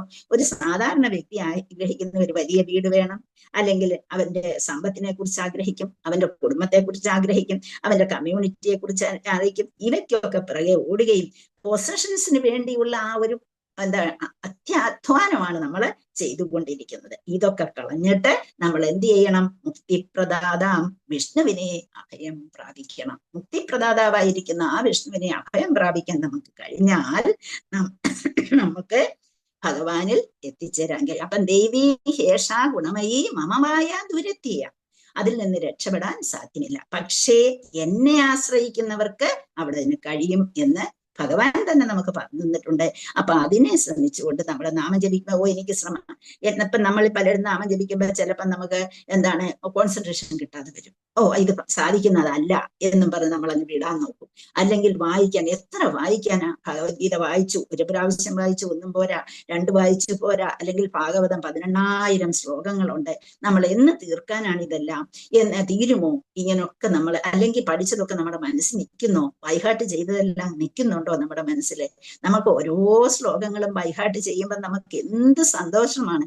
അപ്പൊ അതുകൊണ്ട് ചിലര് പറയും, ഞാൻ ഒരു ക്ലാസ് എടുത്തപ്പോ എന്നോട് ഒരാൾ പറഞ്ഞു, എന്താ ഞാൻ എടുത്തോണ്ടതെന്ന് വെച്ചാല് ബീജം കുതം അതിനെ കുറിച്ചൊക്കെ പഠിപ്പിച്ചുകൊണ്ടിരിക്കുകയായിരുന്നു. നമ്മൾ കർമ്മത്തെ കുറിച്ച്, ആ കർമ്മത്തിൽ നിന്ന് എങ്ങനെയാണ് നമ്മൾ പിന്നെയും ആ സൈക്കിളിൽ പെടുന്നത്, ഇതൊക്കെ പറഞ്ഞുകൊണ്ടിരുന്നപ്പോ ഒരു മാതാജിയാണ് മാതാജി ഇതൊന്നും മനസ്സിലാകുന്ന കാര്യമില്ല, എനിക്കിതിന്റെ ആവശ്യമൊന്നുമില്ല. കാരണം എന്താന്ന് വെച്ചാല് ഭഗവാൻ തന്നെ പറഞ്ഞിട്ടുണ്ട്, പ്രേമം മതി, അല്ലെങ്കിൽ പ്രേമഭാവം മതി, നോളജിന് ഒരു വലിയ കാര്യമൊന്നുമില്ല. അപ്പൊ എനിക്ക് ഭക്തി മതി, എനിക്ക് ഇത് വേണ്ട, നോളജ് വേണ്ട, അതുകൊണ്ട് ഞാൻ ശ്രദ്ധിക്കാനില്ല എന്ന് പറഞ്ഞു. അപ്പൊ ഞാൻ ചോദിച്ചു, ഭക്തി എങ്ങനെയാ ഉണ്ടാകുക? ഭക്തി ഉണ്ടാകണമെങ്കിൽ എന്തു വേണം? ആ ഭഗവാനെ ആശ്രയിക്കണം, അല്ലെ? അപ്പൊ ഭഗവാനെ ആശ്രയിക്കണം. ചുമ്മാ അതുള്ള ഒരാളെ നമുക്ക് ആശ്രയിക്കാൻ പറ്റുമോ? ആ ഭഗവാനെ ആശ്രയിക്കണമെന്നുണ്ടെങ്കിൽ ഭഗവാൻ ആരാണെന്ന് നമുക്ക് അറിയണം, അല്ലേ? അപ്പം അവരൊരു എക്സാമ്പിൾ പറയുകയാണെ, ഒന്നും അറിയാത്തവരായിരുന്നു ഗോപികമാര്. ആ ഗോപികമാരെ എങ്ങനെയാണ് കിട്ടിയത്? ശരിയാണ്, ഞാൻ പറഞ്ഞത് ശരി, അവർക്കൊന്നും അറിഞ്ഞുകൂടായിരുന്നു. പക്ഷേ ആ ഒരു ഗോപികാ ഗീതം എടുത്ത് വായിക്കൂ. നഖലു ഗോപികാനന്ദനോ ഭവാൻ അഖിലദേഹിനാമന്തരാത്മദൃഗ്വിഘ്നസാർത്തിതോ വിശ്വഗുപ്തയേ സഖൗദേവൻ സാത്വതാം കുലേ. അപ്പൊ ഈ നഖലു ഗോപികാനന്ദനോ ഭവാൻ, തീർച്ചയായും നീ ഗോപികാനന്ദനല്ല എന്നറിയണമെന്നുണ്ടെങ്കിൽ ഗോപി യശോദയുടെ മകൻ മാത്രമല്ല നീ. ആയിരിക്കാം, ഇപ്പൊ കാണുമ്പോ നീ യശോദയുടെ മകനാകാം, പക്ഷേ നഖലു ഗോപികാനന്ദനോ ഭവാൻ, പിന്നെ നീ ആരാ? അഖില ദേഹിനാം അന്തരാത്മദൃക്, എല്ലാവരുടെയും, എന്റെയും നിങ്ങളുടെയും സർവരുടെയും ഉള്ളിൽ കുടികൊള്ളുന്ന ആ അന്തരാത്മദൃക്കാണെന്ന്. നീ എല്ലാവരിലും ഉണ്ട് അന്തരാത്മദൃക്. വിഘന സാർത്തിതോ വിശ്വഗുപ്തേ സഹോദേവൻ സാത്വതാങ്കുലേ. ഈ സാത്വത കുലത്തിൽ വന്ന് നീ ജനിക്കാനുണ്ടായ കാരണം എന്താണ്? ബ്രഹ്മാവും ഭൂമിദേവിയും ദേവന്മാരും ഇവരെല്ലാരും കൂടി ഓടിച്ചെന്ന് ഭഗവാനോടടുത്ത് പാലാഴിയിൽ ചെന്നിട്ട് ആ ഭൗതിക ലോകമാകുന്ന അതിന്റെ അറ്റമായിരിക്കുന്ന ആ പാലാഴിയിൽ ചെന്നിട്ട് ക്ഷീരോദശായി വിഷ്ണുവിനെ വിളിച്ച് പ്രാർത്ഥിച്ചു, ഇല്ല ഇവിടെ വന്ന് ഞങ്ങളുടെ ഇത് തീർത്തു തരണേ. അതുകൊണ്ട് നീ വന്ന ഇത്രയുമൊക്കെ കാര്യങ്ങൾ അറിയാകുന്ന തവ കഥാമൃതം തപ്തജീവനം കവിഭിരീഡിതം കൽമഷാഭകം, ആ ഒരു ശ്രവണമംഗളം ശ്രീമദാതം വിഗൃണന്തിയേ പൂരിതാജന. ഭാഗവതത്തിലെ ഏറ്റവും ഇമ്പോർട്ടന്റ് ആയിട്ടുള്ള ആചാര്യന്മാര് പറയുന്നത് ഏറ്റവും പ്രധാനമായിട്ടുള്ള ഈ 18,000 ശ്ലോകത്തിന്റെ അച്യുതണ്ടായി നിൽക്കുന്ന ആ ശ്ലോകം, അതൊക്കെ പഠിച്ച് പറയാൻ ഗോപികമാർക്ക് കഴിഞ്ഞെങ്കിൽ ഗോപികമാർക്ക് അറിവില്ലാഞ്ഞിട്ടാണോ? നോളജ് ഇല്ലാഞ്ഞിട്ടാണോ? അപ്പം നോളജ് കലർന്ന നോളജിൽ നിന്നാണ് ഭക്തി വരേണ്ടത്. അറിവുണ്ട്, ഭഗവാൻ ആരാണെന്നറിയണം. തവ കഥാമൃതം തപ്തജീവന, അദ്ദേഹത്തിന്റെ ആ കഥാമൃതം കഥകളെ കുറിച്ച് അവർക്ക് പറയുമ്പോൾ അതിനെക്കുറിച്ച് പൂർണ്ണമായി അറിയാൻ കഴിയുന്നു എങ്കിൽ അവരെത്രയും ഈ എല്ലാത്തിനെയും. പക്ഷെ അവര് പറയുന്നുണ്ട് എന്താണ്, എവിടെ വെച്ച് കാണുമ്പോഴേ ലാസ്റ്റിൽ ഭഗവാനും ഗോപികമാരും തന്നെ തമ്മിൽ കണ്ടുമുട്ടുന്ന അവസരത്തിൽ കുരുക്ഷേത്രത്തിൽ വെച്ച് അവർ കാണുമ്പോൾ അവരെ ഉപദേശിച്ച് പറഞ്ഞു വിടാനാണ് ഭഗവാൻ ശ്രമിക്കുന്നത്. കാരണം ഭഗവാൻ അവരുടെ കൂടെ പോകാൻ കഴിയില്ല, അവർക്ക് ഭഗവാനെ കൊണ്ടുപോവുകയും ചെയ്യണം. അപ്പൊ കൊണ്ടുപോകാൻ നിൽക്കുന്ന അവസരത്തില് അവരെ വിളിച്ചിട്ട്, ഓരോരുത്തരെയും വിളിച്ചിട്ട് എന്താണ് ഉപദേശം കൊടുക്കാൻ ഭഗവാൻ ശ്രമിച്ചു. എന്ന് വെച്ചാൽ ഭഗവാൻ എങ്ങനെയെങ്കിലും പറഞ്ഞ് മനസ്സിലാക്കാൻ, നിങ്ങൾ തിരിച്ചു പോകൂ, എന്റെ അന്തരംഗ ശക്തിയായ നിങ്ങൾ അങ്ങ് തിരിച്ചു പോകൂ എന്ന് പറയാൻ ശ്രമിക്കുമ്പോൾ അദ്ദേഹം, നിന്റെ ഈ ഒരു കാര്യങ്ങളൊന്നും ഞങ്ങൾക്ക് കേൾക്കണ്ട, നിങ്ങൾക്ക് വരാൻ പറ്റുമെങ്കിൽ ഞങ്ങളുടെ കൂടെ വരൂ, അല്ലെങ്കിൽ നിങ്ങൾ ഉപദേശിച്ച് ഞങ്ങളെ നന്നാക്കാൻ നോക്കണ്ട, ഞങ്ങൾക്ക് ഇതെല്ലാം അറിയാം എന്നവര് പറയുന്നുണ്ട്. അപ്പൊ ആ ഒരു ഭാവം, അങ്ങനെ ഒരു ഭാവത്തിലെത്തിയവരായിരുന്നു. അപ്പൊ ഭക്തി എന്ന് പറയുന്നത് ഒരറിവില്ലാത്ത ഭക്തി അല്ല എന്നുള്ളത് നമ്മൾ മനസ്സിലാക്കണം. അപ്പൊ എല്ലാവരും എടുത്തിരിക്കുന്ന ഒരു എക്സാമ്പിൾ അതാണ്. ഗോപികമാർക്ക് ഒന്നും അറിഞ്ഞുകൂടായിരുന്നു, അങ്ങനെ ഗോപികമാര് ഭഗവാനിലെത്താൻ അവർക്ക് സഹായിച്ചു എന്നുള്ള ഭാവമൊക്കെ പലർക്കും ഉണ്ടാകാം. അതൊക്കെ നമ്മുടെ മണ്ടത്തരമാണെന്ന് നമ്മൾ മനസ്സിലാക്കണം. അപ്പൊ ഭഗവാനെ എപ്പോഴും ഭഗവാൻ നമ്മളോട് പറയുന്നുണ്ട്, ദേവീഹേഷ ഗുണമയീ മമമായ ദുരുത്തിയ, എന്റെ മായയ്ക്ക് കിടന്ന് വട്ടം കറങ്ങാതെ നിങ്ങളിങ്ങ് പോരാനാ പറഞ്ഞേക്കുന്നത്. അപ്പൊ അതെന്താണ്, അതിനനുസരിച്ച് നമ്മൾ പ്രവർത്തിക്കണം എന്നുകൂടി നമ്മൾ മനസ്സിലാക്കുക. അപ്പം 3 പ്രകൃതി ഗുണങ്ങൾ അടങ്ങിയ എന്റെ ദിവ്യശക്തിയെ അതിജീവിക്കാൻ എളുപ്പമൊന്നുമല്ല. എനിക്കായി സ്വയം സമർപ്പിക്കുക, അവർക്കത് നിഷ്പ്രയാസം സാധിച്ചെടുക്കാൻ കഴിയുകയും ചെയ്യും. ഹരേ കൃഷ്ണ. അപ്പൊ ഇനി അടുത്ത ശ്ലോകം 11ാമത്തെ ശ്ലോകം. 11ാമത്തെ ശ്ലോകം വരുമ്പോ ഒരു ഡൈവേർഷനാണ്. 11 തൊട്ട് 20 വരെ അദ്ദേഹം കാണുന്ന ബാഡ് ഒമിൻസ് ഒക്കെയാണ് നമ്മളെ ഇവിടെ കാണാൻ പോകുന്നത്. എന്തൊക്കെയാണ്, അപ്പം എന്തെല്ലാം ഭാവങ്ങളാണ് ഇവിടെ സംഭവിച്ചത് എന്നുള്ളതാണ് 11ാമത്തെ ശ്ലോകം തൊട്ട് ഏകദേശം 20 വരെയും അതാണ് കാണുന്നത്.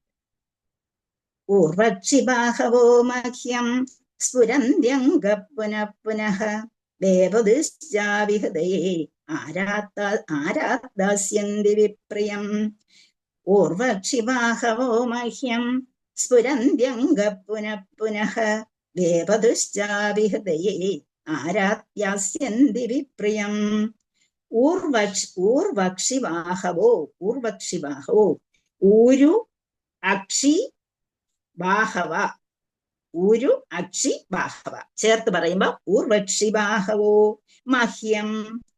മഹ്യം സ്ഫുരന്ത്യംഗ പുനഃ പുനഃ സ്ഫുരന്തി അംഗ പുനഃ പുനഃ സ്ഫുരന്തി അംഗ പുനഃ പുനഃ വേപതുശ്ചാപി വേപതു ച അപി വേപതുശ്ചാപി ഹൃദയേ ആരാധ ദാസ്യന്തി ദാസ്യന്തി വിപ്രിയം. അപ്പൊ എല്ലാ വിഭക്തികളും അതുപോലെ സന്ധികളും ചേർന്നിട്ടുണ്ട്. ഊർവക്ഷിബാഹവോ മഹ്യം സ്ഫുരന്ത്യംഗ പുനഃ പുനഃ വേപതുശ്ചാപി ഹൃദയേ ആരാധന്തി വിപ്രിയം. ഊരു എന്ന് പറഞ്ഞാൽ നമുക്കെല്ലാം അറിയാം തുടകള്, അക്ഷി കണ്ണ്, ബാഹവ കരങ്ങള്, പിന്നെ മഹ്യം എന്റെ, സ്ഫുരന്തി വിറയ്ക്കുന്നു, അംഗ ശരീരത്തിന്റെ ഇടതുഭാഗം, പുനഃ പുനഃ എന്ന് പറഞ്ഞാൽ വീണ്ടും വീണ്ടും, വേപതു തുടിപ്പ് ശരീരത്തിന് വിറയല്, അപി നിശ്ചയമായും, ഹൃദയേ ഹൃദയത്തിൽ, ആരാധ ഭയത്താൽ, ദാസ്യന്തി സൂചിപ്പിക്കുന്നു, വിപ്രിയം അഭികാമ്യമല്ലാത്ത. ഞാൻ വേഗം പറയുന്നുണ്ട്, സോറി. ആർക്കെങ്കിലും ഏതെങ്കിലും വാക്ക് കിട്ടുന്നില്ല എങ്കിൽ അപ്പൊ തന്നെ ചോദിക്കണേ. ഞാൻ വേഗം തീർക്കാൻ വേണ്ടിയാ വേഗം പറഞ്ഞു പോകുന്നത്. കാരണം പ്രഭു എന്നോട് പറഞ്ഞേക്കുന്ന അനുസരിച്ച് എത്രയും വേഗം തീർക്കുക, ഒരുപാടൊന്നും എക്സ്പ്ലനേഷൻ ഒന്നും വേണ്ട എന്നാണ് പറഞ്ഞിട്ടുള്ളത്. അപ്പൊ അതുകൊണ്ട് നമുക്ക് ഏതെങ്കിലും ഒരു വാക്ക് എവിടെയെങ്കിലും കിട്ടുന്നില്ല എങ്കിൽ അപ്പൊ ചോദിച്ചോണം. ശ്ലോകം വായിച്ചോളൂ. ഹരേ കൃഷ്ണ. ഹരേ കൃഷ്ണ മാതാജി. ഊർവശിബാഹവോ മഹ്യം പുരന്ത്യംഗ പുനഃ പുനഃ വേപതച്ചാപി ഹൃദയേ ആരാധ്യാസ്യന്തി വിപ്രയം. ഹരേ കൃഷ്ണ. വിപ്രിയ. ഹരേ കൃഷ്ണ മാതാജി. വിപ്രിയ. ആരുമില്ലെങ്കിൽ അങ്ങ് തുടങ്ങാം. ഓക്കെ. ഹരേ കൃഷ്ണ. ഹരേ കൃഷ്ണ. പൂർവകൃപാഹവോ മഹ്യം സ്ഫുരന്ത്യംഗ പുനഃ പുനഃ പുനഃ പുനഃ വേപതു ചാപി ഹൃദയേ ആരാധാസ്യന്തി വിപ്രയം. ഹരേ കൃഷ്ണ. ഹരേ കൃഷ്ണ. ഹരേ കൃഷ്ണ മാതാജി. ഹരേ കൃഷ്ണ. ഊർവക്ഷിബാഹവോ മഹ്യം സ്ഫുരന്ത്യംഗ പുനഃ പുനഃ വേപതുശ്ചാപി ഹൃദയേ ആരാധ്യാസ്യന്തി വിപ്രിയം. Thank you. ഊർവക്ഷിബാഹവോ, ആ വാക്ക് ഒരു അക്ഷിബാഹവോ. ഊർവക്ഷിബാഹവോ മഹ്യം സ്ഫുരന്ത്യംഗ സ്ഫുരന്തി അംഗ സ്ഫുരന്ത്യംഗ പുനഃ പുനഃ വേപതുശ്ചാപി ഹൃദയേ ആരാധ്യാസ്യന്തി വിപ്രിയം. അപ്പൊ ഇവിടെ ആ സമയത്തുണ്ടാകുന്ന മാറ്റങ്ങളെ കുറിച്ച് പറയുകയാണ്. എന്റെ ശരീരത്തിന്റെ ഇടതുഭാഗം, എന്റെ ഊരുക്കൾ, കരങ്ങൾ, നേത്രങ്ങൾ എല്ലാം വീണ്ടും വീണ്ടും വിറയ്ക്കുന്നു. ഭയത്താൽ എന്റെ ഹൃദയമിടിക്കുന്നു. ഇവയൊക്കെ വരാൻ പോകുന്ന അഭികാമ്യമല്ലാത്ത സംഭവങ്ങളുടെ ദുസ്സൂചനകളാകുന്നു. അപ്പം യുധിഷ്ഠിര മഹാരാജാവ് ഇതെല്ലാം അറിഞ്ഞിട്ടുണ്ട്. അദ്ദേഹത്തിന് ഓരോ സിംറ്റംസ് കാണുമ്പോൾ, രാജ്യത്തിലെ 35 വർഷത്തെ ഭരണം, അതിനുശേഷം ആ രാജ്യത്തിൽ ഉണ്ടാകുന്ന ഓരോ സിറ്റിസന്റെ, ഓരോ പൗരനും ഉണ്ടാകുന്ന ചെറിയ മാറ്റങ്ങളെ പോലും ശ്രദ്ധിച്ചുകൊണ്ടിരുന്ന ഒരാളാണ്. അവിടെ എല്ലായിടത്തേക്കും അദ്ദേഹം സ്പൈസിനെ അയക്കും. എവിടെ മാറ്റങ്ങളുണ്ടോ അതെല്ലാം മനസ്സിലാക്കാൻ അദ്ദേഹം ശ്രമിക്കും. അതുപോലെ അദ്ദേഹം പ്രകൃതിയിൽ ഉണ്ടാകുന്ന മാറ്റങ്ങളെ ശരിക്കും ശ്രദ്ധിക്കുകയും ചെയ്തിരുന്നു. അപ്പം ഇവിടെ തന്റെ ശരീരത്തിന്റെ മാറ്റങ്ങളെ കുറിച്ച് പറയുന്നു. എന്റെ ശരീരത്തിന്റെ ഇടതുഭാഗം, എന്റെ ഊരുക്കള്, എന്റെ കരങ്ങള്, എന്റെ നേത്രങ്ങളെ എല്ലാം വീണ്ടും വീണ്ടും വിറയ്ക്കുന്നതായി അനുഭവപ്പെടുന്നു. എന്റെ ഹൃദയത്തിന് ഭയം വരുമ്പോൾ നമുക്ക് ഹൃദയം ഇടിക്കുമല്ലോ, അങ്ങനെ എന്റെ ഹൃദയം ഇടിക്കുന്നതായി കാണുന്നു. ഇവയെല്ലാം വരാൻ പോകുന്ന അഭികാമ്യമല്ലാത്ത സംഭവങ്ങളുടെ ദുസ്സൂചനകളാകുന്നു. അപ്പം വരാൻ പോകുന്ന കാര്യത്തെക്കുറിച്ചുള്ള ദുസ്സൂചനകളാണ് ഇവിടെ ഉണ്ടാകുന്നത് എന്ന് പറയുകയാണ് ചെയ്യുന്നത്. അപ്പം അങ്ങനെ ഭൗതിക അസ്തിത്വം എന്ന് പറയുന്നത് ചിലപ്പോഴേ അതിനകത്ത് ഒരുപാട് പ്രശ്നങ്ങളുണ്ടാകും. ചിലർക്ക് ഒരു പ്രശ്നവും ഇല്ലാതെ കുറച്ചു കാലമൊക്കെ പോയെന്നിരിക്കും. അപ്പൊ അവർക്ക് കുറച്ച് അഹങ്കാരം ഉണ്ടാകും. ഉണ്ടാകും, അല്ലെ? ജീവിതത്തിൽ യാതൊരു പ്രശ്നവുമില്ല. ചിലർ പറയുന്നേക്കാം ഇതുവരെ എനിക്കൊരു പ്രശ്നവും ഇല്ല, എന്തായാലും ഭഗവാന്റെ കൃപ കൊണ്ട് നല്ലതായിട്ട് കഴിഞ്ഞു പോകുന്നു എന്ന് ഭഗവാന്റെ ചിന്തകളുള്ളവർ പറയും. അല്ലാത്തവർ പറയും ഇതുവരെ എനിക്ക് പ്രശ്നമൊന്നുമില്ല, ഞാൻ നല്ലപോലെ ശ്രദ്ധിച്ചാണ് കാര്യങ്ങൾ നോക്കുന്നത്, അതുകൊണ്ടങ്ങ് പോകുന്നു. അവരവരെ ഉയർത്തി പറയും. അപ്പൊ ഇവിടെ എന്തൊക്കെയാണോ ഈ ശരീരത്തിനുണ്ടാകുന്ന മാറ്റങ്ങളെ കുറിച്ചാണ് യുധിഷ്ഠിര മഹാരാജാവ് പറഞ്ഞിരിക്കുന്നത്. ഹൃദയമിടിപ്പ് ഉണ്ടാകുന്നു, ഇതെല്ലാം വരാൻ പോകുന്ന എന്തോ ഒരു ആപത്ത് വരാൻ പോകുന്നു എന്നുള്ളതാണ് അദ്ദേഹം കാണുന്നത്. അപ്പൊ നമ്മള് പല കാര്യങ്ങളും നമുക്ക് ആഗ്രഹിക്കാത്തത് നമ്മളിലേക്ക് വരും, നമുക്ക് ആഗ്രഹിക്കുന്നതും നമ്മളിലേക്ക് വരികയും ചെയ്യും. അപ്പൊ നമ്മൾ മുമ്പേ പറഞ്ഞതുപോലെ ഭൗതിക പ്രകൃതിയുടെ തൃണങ്ങളുടെ കൈപ്പിടിയിൽ കീഴിലാണോ? അപ്പൊ നമ്മൾ ഇതൊന്നും വന്നു ഭവിക്കുന്നത് നമ്മുടെ ഇഷ്ടത്തിനല്ല. ഭഗവാന്റേതാണ് ഭൗതിക പ്രകൃതി എന്ന് മറക്കരുത്. ഭഗവാന്റെ ശക്തിയാണത്. അതുകൊണ്ട് ആ ശക്തി എന്താണ് നമ്മൾ വരുത്തുന്നത് എന്ന് നമുക്കറിയാൻ പറ്റില്ല.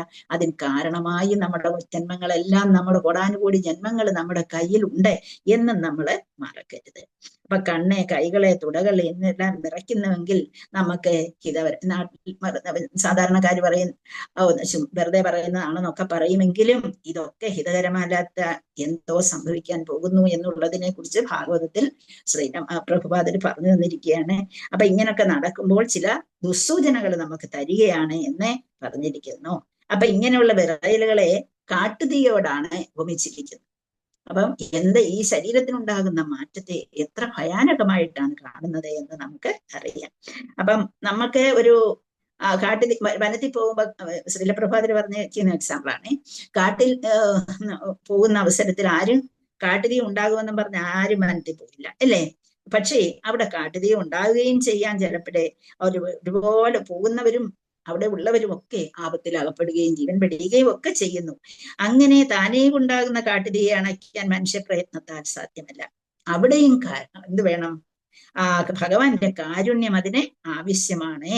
അപ്പം അത് ഭഗവാൻ തന്നെ ചെയ്യുകയാണ്. കാരണം ഭഗവത് കാരുണ്യമാണ്. കാട്ടുതീ തന്നെ ഉണ്ടാകുന്നു, അത് ഭഗവാന്റെ ഇച്ഛ. ഭൗതിക പ്രകൃതിയിൽ ഉണ്ടാകുന്നു മാറ്റം. അതിനെ അണയ്ക്കുന്നതിനെ ഭഗവാൻ തന്നെ എന്ത് ചെയ്യും? മഴ പെയ്യിക്കും എന്നാണ് ഇവിടെ പറഞ്ഞിരിക്കുന്നത്. അപ്പം ജീവിതത്തിൽ ഒരുപാട് അഹിതകരമായ കാര്യങ്ങളൊക്കെ ഉണ്ടാകും. പല തരത്തിലുള്ള ആശയങ്ങളും പല കാര്യങ്ങളും ഒക്കെ ഉണ്ടാകും. ഞാൻ അതിനെ ജയിച്ചടക്കുമെന്ന് വിചാരിക്കും. ഇപ്പൊ തന്നെ നമുക്ക് ഇല്ലെന്ന് പറയുന്നില്ല, ഒരുപാട് സയന്റിസ്റ്റ് ഒക്കെ ഒരുപാട് നേട്ടങ്ങൾ നമുക്ക് ഉണ്ടാക്കി തന്നു. ഇപ്പൊ നമുക്കെല്ലാം അറിയാം, നമ്മൾ കിച്ചണിൽ നിൽക്കുന്നു, നമ്മുടെ ജോലി എത്രയോ എളുപ്പമായിട്ട് നമ്മൾ ഓരോ കാര്യങ്ങളും ഇപ്പൊ അരച്ചെടുക്കുന്നതാണെങ്കിലും നമുക്ക് പലഹാരങ്ങൾ ഉണ്ടാക്കുന്നതിനാണെങ്കിലും എല്ലാത്തിനും അരിയുന്നതിനാണെങ്കിലും എല്ലാം നമുക്ക് അതിന്റെ സാധനങ്ങൾ നമ്മുടെ കയ്യിലുണ്ട്. നമുക്ക് വളരെ എളുപ്പമാണ് കാര്യങ്ങൾ കൊണ്ടുപോകാൻ. അരിപ്പണ്ടൊക്കെ ആണെങ്കിൽ തുണി നനയ്ക്കണമെങ്കിൽ കല്ല കൊണ്ടിട്ട് അടിച്ചൊക്കെ നനയ്ക്കണം. ഇന്നാണെങ്കിൽ അതിന് മെഷീനുണ്ട് നമ്മുടെ കയ്യിൽ, അരി അരിച്ചെടുക്കാൻ ഒരുപാടില്ല. അങ്ങനെ കിച്ചണിലാണെങ്കിൽ ഉടപ്പ് ഊതി കത്തിക്കേണ്ട കാര്യമില്ല. അങ്ങനെ ഒരുപാട് മാറ്റങ്ങൾ നമ്മുടെ ജീവിതത്തിൽ സയന്റിസ്റ്റ് വരുത്തിയിട്ടുണ്ട്. പക്ഷേ ഇതൊക്കെയും ഭഗവത് ഇച്ഛയില്ലാതെയല്ല, എല്ലാം ഭഗവാന്റെ ഇച്ഛ അതിന്റെ എല്ലാം പിറകിലുണ്ട്. അതുകൊണ്ടാണ് അത് സക്സസ് ആകുന്നത് എന്നാണ്. അപ്പൊ അല്ല എന്നുണ്ടെങ്കിൽ ഇതൊന്നും സക്സസ് ആകാൻ പോകുന്നില്ല എന്നുള്ളതാണ്. അപ്പൊ ഇവിടെയും ദുര്യോഗങ്ങൾ വരുന്നു. ദുര്യോഗങ്ങൾ വരുമ്പോൾ ഇതിനെ എല്ലാം ദൂരീകരിക്കണമെങ്കിൽ ഭഗവത് കൃപ വേണം എന്നുള്ളതാണ്. അപ്പം അങ്ങനെ മനുഷ്യരെ ഉയർത്തിക്കൊണ്ടുവരണമെങ്കിലും അവരെ സർവ്വവിധ ദുര്യോഗങ്ങളിൽ നിന്നും മാറ്റി രക്ഷിക്കാനുമായിട്ട് ഭഗവാൻ എന്ത് ചെയ്യുന്നു? അവർ പ്രതിനിധികളെ അയക്കാറുണ്ട്. കാട്ടുതീ അണയ്ക്കുന്നതിന് മേഘങ്ങളെ അയച്ച് മഴ പെയ്യിക്കുന്നു. അതുപോലെ നമ്മുടെ മനസ്സിലെ അസ്വാസ്ഥ്യങ്ങളെയും ശാരീരികമായ പ്രശ്നങ്ങളെയും പ്രകൃതിയിൽ ഉണ്ടാകുന്ന ക്ഷോഭങ്ങളെയും ഒക്കെ മാറ്റാൻ ഭഗവാൻ അതിന് പറ്റുന്ന കാര്യങ്ങൾ ഭഗവാൻ ചെയ്യുന്നുണ്ട് എന്നുള്ളതാണ് ഇവിടെ പറഞ്ഞിരിക്കുന്നത്. അപ്പൊ യഥാർത്ഥത്തിൽ ഇവിടെ പറഞ്ഞിരിക്കുന്നത് യുധിഷ്ഠിര മഹാരാജാവിന് ശാരീരികമായി ഉണ്ടാകുന്ന പ്രശ്നങ്ങൾ അദ്ദേഹത്തെ ഇനിയും വരാനിരിക്കുന്ന ഒരു എന്തോ ഒരു ദുസ്സൂചന നൽകുകയാണ് എന്നിവിടെ ഉദ്ദേശിക്കുകയാണ്. യഥാർത്ഥത്തിൽ ഭഗവാൻ പോയോ എന്ന സംശയം അദ്ദേഹത്തിന്റെ കയ്യിൽ ഉണ്ട്. കാരണം എന്തോ? അദ്ദേഹത്തിന്റെ മനസ്സിലുണ്ട്, കയ്യിലല്ല മനസ്സിലുണ്ട്. കാരണം എന്താ? നേരത്തെ ഒരു സൂചന അദ്ദേഹത്തിന് കിട്ടി. കാരണം ഭഗവാൻ ചെയ്യേണ്ട കാര്യങ്ങളും കർമ്മങ്ങളും ഇപ്പോഴത്തെ വരവിൽ ഇപ്പം ഭഗവാൻ ഓരോ ബ്രഹ്മാവിന്റെ ദിനത്തിലും ഭഗവാൻ എന്നും വന്നിട്ടില്ല. ഓരോ മനുഷ്യരുടെ കാലഘട്ടത്തിലൊന്നും വരത്തില്ല. ഒരു ദിവസമേ, ഒരു പ്രാവശ്യമേ വരികയുള്ളൂ. നമ്മൾ വളരെ ഭാഗ്യവാന്മാരാണ്. എന്തുകൊണ്ട്? നമ്മൾ വന്ന ഈ കാലഘട്ടത്തില് നമുക്ക് മുമ്പേ മഹാപ്രഭു വന്നു. അതിനു മുമ്പേ ഭഗവാനും വന്നിരുന്നു. അപ്പൊ ഭഗവാൻ വന്നു പോയി. അത് കഴിഞ്ഞിട്ട് ധർമ്മശാസ്ത്രമായ ഭാഗവതം നമുക്ക് തന്നു, സർമ്മശാസ്ത്രങ്ങളെല്ലാം നമുക്ക് തന്നു. അതിൽ ആ മഹാപ്രഭുവും വന്ന് നമുക്ക് കൊണ്ടുപോകാനുള്ള എല്ലാ ഒരുക്കങ്ങളും ചെയ്തു തന്നിട്ട് പോവുകയും ചെയ്തു. അപ്പൊ നമ്മൾ വളരെ ഭാഗ്യവാന്മാരാണ്. എന്തുകൊണ്ട്? ഭഗവാനും ആ ഭഗവാന്റെ പ്രതിനിധികളും എല്ലാം വന്ന് നമ്മൾക്ക് വേണ്ട കാര്യങ്ങൾ ചെയ്തു തരുന്നുണ്ട്. പക്ഷെ നമ്മളത് മനസ്സിലാക്കി പോകാൻ ശ്രമിക്കുകയാണ് വേണ്ടത് എന്നിവിടെ പറഞ്ഞിരിക്കുന്നു. ഹരേ കൃഷ്ണ. നമുക്കിനി അടുത്ത ശ്ലോകത്തിലേക്ക് പോയി. ഇതിനകത്ത് ഒരു ശരീരമാറ്റങ്ങളെ കുറിച്ച് കൂടുതൽ പറയുകയാണ്. ശിവൈഷോത്യന്തമാദിത്യം അഭിരൗത്യനന അലാനനാം മാമംഗസാരമേയോയം അഭിരേത്യേഭിരുവത് ശിവ ഏഷ ഉദ്യന്തം. ശിവൈഷോത്യന്തം അതിനെ മൂന്നായി തിരിക്കുക. ശിവ ഏഷ ഉദ്യന്തം ആദിത്യം അഭിരൗത്യൻ അലാനനാം. രൗതി അനല എന്നാണ്. അനല എന്നുള്ളതാണ്. ശിവൈഷോത്യന്തം ആദിത്യം അഭിരൗത്യനലാനനാം. അപ്പം ശിവൈഷന്തം ആദിത്യം അഭിരൗത്യം അനലാനനാം മാമംഗസാരമേയോയം. മാം അംഗസാരമേയ അയം അഭിരേപ്യഭീരുവത്. ശിവൈഷോത്യന്തമാദിത്യം അഭിരൗത്യമനാലനാം മാമംഗസാരമേയോയം അഭിരേത്യേഭിരുവത്. ശിവ ജംബുകൻ, ഏഷ എന്ന് പറഞ്ഞാൽ ഇത്. ശിവ ഏഷ ഉദ്യന്തം ഉദ്ദേശിക്കുന്നു. ആദിത്യം സൂര്യൻ, സൂര്യനെ എന്നുള്ളതാണ്. ആദിത്യം എന്നാണ്, ആദിത്യനല്ല ആദിത്യം. അപ്പൊ സൂര്യനെ നേരെ രൗതി വിലപിക്കുക, കരയുക. രൗത്യ അനലാന, രൗതി വിലപിക്കുന്നു. അനല അഗ്നി. പിന്നെ മാം എന്റെ നേരെ എന്നുള്ള അർത്ഥം. എന്റെ നേരെ. അംഗ അല്ലയോ ഭീമ. സാരമേയ ശുനകന്. സാരമേയ. അയം ഇത്. അഭിരേഭതി ഉരയ്ക്കുന്നു. ആഭിരുവത് ഭയമില്ലാതെ നിർഭയമായിട്ട്. അപ്പം ശിവ ഏഷ ഉദ്യന്തം ആദിത്യം അഭിരൗതി അനല മാം അംഗ സാരമേയ അയം അഭിരേപതി അഭീരുവത്. ഹരേ കൃഷ്ണ. ശ്ലോകം വായിച്ചോളൂ. ഹരേ കൃഷ്ണ മാതാജി. ഹരേ കൃഷ്ണ. ഹരേ കൃഷ്ണ. ഹരേ കൃഷ്ണ. ശിവൈഷോദ്യന്തം ആദിത്യം അഭിരൗത്യം അലാനന മാമംഗസാരമേയോയം അഭിരേഭത്യഭിരൂപത്. ഹരേ കൃഷ്ണ മാതാജി. അനലാനന എന്നുള്ളതാണ് പറയുന്നത് കേട്ടോ. അനലാനന. അനലാനന. ഹരേ കൃഷ്ണ.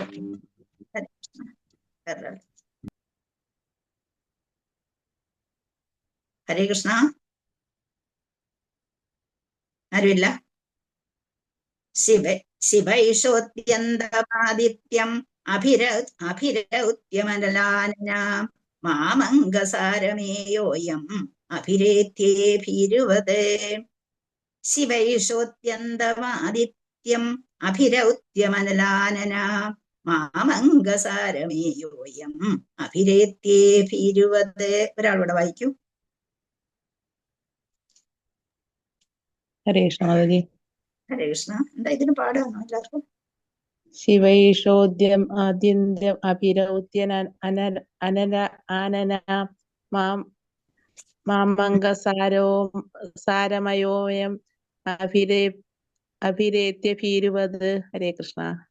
ഹരേ കൃഷ്ണ. ശിവൈഷോത്യന്തം ആദിത്യം അഭിരൗത്യം അനലാനന.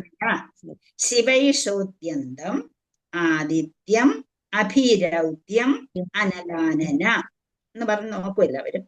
ശിവൈഷോത്യന്തം ആദിത്യം അഭിരൗത്യം അനലാനന മാമംഗ സാരമേയോയം അഭിരൂപത്. വേറൊരാളൂടെ വായിക്കൂ. ഹരേ കൃഷ്ണ. ഹരേ കൃഷ്ണ മാതാജി. ഹരേ കൃഷ്ണ. ശ്രമിക്കൂ, കിട്ടും. ശിവൈശ്വോദ്യന്തമാദിത്യം അപിരൗത്യ അനാലന മാമംഗസാരമേയോ യം അഭിരേഫത്യഭീരുവത്. അഭിരേഫതി, അഭീരുവത് ചേർക്കുമ്പോഴേ അഭിരേഫത്യഭീരുവത്. അഭിരേഫത്യഭീരുവത്. കറക്റ്റ്. ഹരേ കൃഷ്ണ. ആർക്കും വായിക്കണം? മാതാജി ഞാനൊന്ന് ശ്രമിക്കട്ടെ മാതാജി. ശ്രമിച്ചോളൂ. ശിവേശോദ്യന്തം ആദിത്യം അഭിരൗത്യ അനാലന ആദിത്യോ അഭിരൗത്യം അനാലന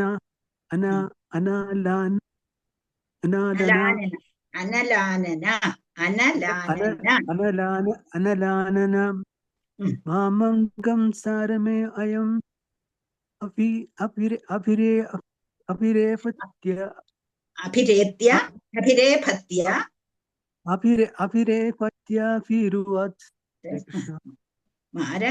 താങ്ക് യു പ്രഭു. മാമംഗസാരമേയോയം അഭിരേഫത്യഭീരുവത്. അഭിരേഫത്യഭീരുവത്. അപ്പൊ ശിവ എന്ന് അത് അർത്ഥം ഞാൻ പറഞ്ഞു അല്ലേ? അല്ലയോ ഭീമസേന, ജംബുകൻ ഉദയസൂര്യന്റെ നേർ കോരിയിട്ടുകൊണ്ട് തീ തുപ്പുന്നതും ശുനകൻ എന്റെ നേരെ നിർഭയമായി കുരയ്ക്കുന്നതും എപ്രകാരമെന്ന് വീക്ഷിച്ചാലും. അപ്പം ഓരോ മൃഗങ്ങളെയും കുറിച്ച്, ജംബുകനെ കുറിച്ച് പറഞ്ഞേക്കുന്നു, അതുപോലെ സാരവൻ ശുനകനെ കുറിച്ച് പറഞ്ഞിരിക്കുന്ന, രോഗിനെ കുറിച്ചും മറ്റും പറഞ്ഞിരിക്കുകയാണ് ഇവിടെ. അപ്പൊ ഇവിടെ അവരൊക്കെ കാണിക്കുന്ന, നമ്മൾ നാട്ടും സാധാരണ പറയും എന്താണ്, ഒന്നുകിൽ എർത്ത് വരുമ്പോഴോ അല്ലെങ്കിൽ ഏതെങ്കിലുമൊക്കെ മാറ്റം, ഭൂമി കുലുക്കം വരുമ്പോഴോ ഒക്കെ ഇത് മൃഗങ്ങൾക്ക് അറിയാൻ കഴിയുമെന്ന് പറയും. നമുക്കറിയാൻ കഴിയില്ലെങ്കിലും മൃഗങ്ങൾക്ക് ഇതൊക്കെ അറിയാൻ കഴിയുമെന്ന് പറയും. അപ്പൊ ഇവിടെ പറയുകയാണ് അങ്ങനെ ഇവരൊക്കെ ഇവരിൽ ഉണ്ടാകുന്ന മാറ്റത്തെ കുറിച്ച് ഉദയസൂര്യനെ നോക്കിക്കൊണ്ടാണ് കോരിയിടുന്നത്, തീ തുപ്പുന്നത് പോലെ. അപ്പൊ അങ്ങനെ തോന്നുന്നു. അതുപോലെ എന്നെ എന്റെ നേരെ നോക്കിക്കൊണ്ട് ശുനകൻ കുലയ്ക്കുന്നു. ഇതൊക്കെ എപ്രകാരമാണെന്ന് നീ ഒന്ന് നോക്കൂ. ഇവയെല്ലാം സമീപഭാവിയിൽ വന്നണയാൻ പോകുന്ന ഹിതകരമല്ലാത്ത ചിലതിനെ കുറിച്ചുള്ള ദുസ്സൂചനകളായി അദ്ദേഹം കണക്കാക്കുന്നു. ഇനി അടുത്തത്, ശസ്താകുർവന്തി മാംസവ്യം ദക്ഷിണം വശവോ പരേ ബാഹാംശപുരുഷത്യാഗ്ര രക്ഷയേരുതോ മമ. ശസ്താകുർവന്തി മാംസവ്യം ദക്ഷിണം പശവോ പരേ ബാഹാംശപുരുഷത്യാഗ്ര രക്ഷയേരുതോ മമ. ശസ്താകുർവന്തി മാംസവ്യം ദക്ഷിണം പശവോ പരേ ബാഹാംശപുരുഷത്യാഗ്ര രക്ഷയേരുതോ മമ. ശസ്ത എന്ന് പറയുന്നത് പശുക്കളെ പോലെ ഉപയോഗപ്രദമായ മൃഗങ്ങളെയാണ് ശസ്ത. കുർവന്തി സൂക്ഷിക്കും, നല്ലപോലെ രക്ഷിക്കുന്നു, പരിരക്ഷിക്കുന്നു. മാം എന്റെ, സവ്യം ഇടതുഭാഗത്ത്, ദക്ഷിണം പ്രദക്ഷിണം ചെയ്യുന്നു, പശവ അപരേ കഴുതകളെ പോലെ മറ്റ് നിമ്നമൃഗങ്ങൾ. അപ്പൊ ഉയർന്ന മൃഗങ്ങളുടെ കാര്യം പറഞ്ഞു, ഇനിയും നിമ്നമൃഗങ്ങൾ, താഴ്ന്നവയെ കുറിച്ച്. പശവ അപരേ കഴുതകളെ പോലെ മറ്റ് നിമ്നമൃഗങ്ങൾ, വാഹാൻ കുതിരകള്, പിന്നെ പുരുഷവ്യാഘ്ര നരന്മാരിൽ കടുവയായല്ലോ ഭീമസേന എന്നാണ് വിളിക്കുന്നത്. ലക്ഷയെ ഞാൻ കാണുന്നു, രുദത കരയുന്നു, മമ എന്നെ കുറിച്ച്. അപ്പൊ എനിക്ക് തോന്നുന്ന, ആകപ്പാടെ രാജാവിന് തോന്നുന്ന, ആ ചക്രവർത്തിക്ക് തോന്നുന്ന ഭാവത്തെ കുറിച്ചാണ് ഇവിടെ പറയുന്നത്. അദ്ദേഹം പറയുകയാണ്, എന്താണ്, നരന്മാരിൽ വ്യാഘ്രമായ അല്ലയോ ഭീമസേന, ഇപ്പോൾ ഗോക്കളെ പോലെയുള്ള ഉപയോഗപ്രദമായ ജന്തുക്കൾ എന്റെ ഇടതുവശത്തു കൂടി കടന്നു പോകുന്നു. കഴുതകളെ പോലുള്ള നിമ്നമൃഗങ്ങൾ എന്നെ പ്രദക്ഷിണം വയ്ക്കുന്നു. എന്റെ കുതിരകൾ എന്നെ കാണുമ്പോഴൊക്കെ കീഴുന്നതായി എനിക്ക് തോന്നുന്നു. വളരെ ഇതായിട്ട് അദ്ദേഹത്തിന് തോന്നിയ ആ പ്രയാസങ്ങളെ പറയുകയാണ്. അപ്പം പശുക്കളെ പോലെയുള്ള ഉപയോഗപ്രദമായത് എന്റെ ഇടതുവശത്തു കൂടി കടന്നു പോകുന്നതും അത് എന്തോ ആപത്തിന്റെ ദുസ്സൂചനയായി അദ്ദേഹം കണ്ടു. അത് കഴുതകളെ പോലെയുള്ള താഴ്ന്ന തരം മൃഗങ്ങളോ എന്നെ പ്രദക്ഷിണം വയ്ക്കുന്നത് ഞാൻ കാണുന്നു. അതുപോലെ കുതിരകൾ എന്നെ കാണുമ്പോഴൊക്കെ കരയുകയും ചെയ്യുന്നു. അപ്പൊ ഇതെല്ലാം ഭാഗവതത്തിൽ പറഞ്ഞിരിക്കുന്ന ഏറ്റവും പ്രയാസമേറിയ അഥവാ മനുഷ്യനെ ചുറ്റിപ്പറ്റിയുള്ള പ്രയാസങ്ങൾ വരുത്താൻ പോകുന്ന കാര്യങ്ങളാണ് ഇങ്ങനെയൊക്കെ ഉണ്ടാകുന്നത്. രാജാവ് സംരക്ഷിച്ചുകൊണ്ടിരിക്കുന്ന രാജാവാണ്. അങ്ങനെ ആ സംരക്ഷണത്തിൽ അദ്ദേഹത്തിന് എന്നിട്ടും അനുഭവപ്പെട്ട കാര്യങ്ങളെ കുറിച്ച് അദ്ദേഹം അനുജനോട് സംസാരിക്കുകയാണ്. അപ്പം വളരെയധികം നരന്മാരിൽ ഏറ്റവും വ്യാഘ്രമായിട്ടിരിക്കുന്നല്ലോ ഭീമസേന, ഏറ്റവും സമർത്ഥനായ ഭീമസേനോട് കാര്യങ്ങൾ ഉണ്ടാകാൻ പോകുന്നത് എന്തോ അത്യാപത്താണ് എന്ന് പറഞ്ഞു കൊടുക്കുന്നതാണ് നമ്മളിവിടെ കാണുന്നത്. ഹരേ കൃഷ്ണ. അടുത്ത ശ്ലോകം 14 എല്ലാവരും ഒന്ന് വായിക്കണേ അടുത്ത ക്ലാസ്സിലേക്ക്. മിക്കവാറും ശനിയാഴ്ചയും ഞാൻ തന്നെ ക്ലാസ് എടുക്കുന്നത്. ഹരേ കൃഷ്ണ. ഈ ശ്ലോകം വായിച്ചല്ലോ. അന്ന് വായിച്ചോളൂ. സോറി. ഓം നമോ ഭഗവതേ വാസുദേവായ. ശസ്താ കുർവന്തി മാം സവ്യം ദക്ഷിണം പശവോ അപരേ വാഹാം ച പുരുഷാ വ്യാഘ്ര രക്ഷയേ ദുരിതോ മമഃ. പുരുഷ വ്യാഘ്ര പുരുഷ വ്യാഘ്ര രക്ഷയേ ദുരിതോ മമ. ഹരേ കൃഷ്ണ. ഹരേ കൃഷ്ണ. വായിച്ചോട്ടെ. ശസ്താ കുർവന്തി മാം സവ്യം ദക്ഷിണം പശവോ ഹരേ വാഹാം ച പുരുഷ വ്യാഘ്ര ലക്ഷയേ ദുരിതോ മമ.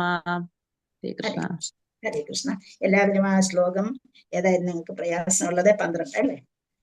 അതൊന്ന് വായിച്ചോളൂ. വായിച്ച് പോരുക. നീ വരുമ്പത്തേക്ക് ശ്ലോകങ്ങളെല്ലാം വായിച്ചിരിക്കണം. വായിച്ചർത്ഥവും മനസ്സിലാക്കുക. ഹരേ കൃഷ്ണ. ഹരേ കൃഷ്ണ. എല്ലാവരും വരിക. അതജിയോട് ആദരപൂർവ്വം 2 പ്രാവശ്യം ഹരേ കൃഷ്ണ മഹാമന്ത്രം ജപിക്കാം. ഹരേ കൃഷ്ണ ഹരേ കൃഷ്ണ കൃഷ്ണ കൃഷ്ണ ഹരേ ഹരേ